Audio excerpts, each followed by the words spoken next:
לדעתכם התזונה הכי טובה בעולם?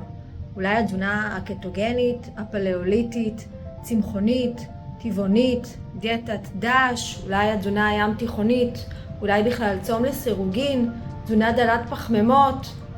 האמת היא שאין דבר כזה, כי לכל בן אדם מתאים משהו אחר לגמרי. ורק אחרי שאני עושה תשאול מעמיק ואבחון באירידולוגיה, שזה אומר אבחון בגלגל העין, כן, עם המפה הזו, וגם דרך הלשון והידיים, אז אני יודעת להתאים למטופל שלי את מה שיהיה הכי נכון עבורו. לדוגמה, לחולי קרון וקוליטיס, שזה דלקות במעיים, אני לא אמליץ לאכול ירקות חיים, אלא אם כן הם במה שנקרא רמיסיה, בשלב של רגיעה במחלה. לילדים היפראקטיביים אני כן אמליץ לאכול בשר ועוד מזונות שמקרקעים.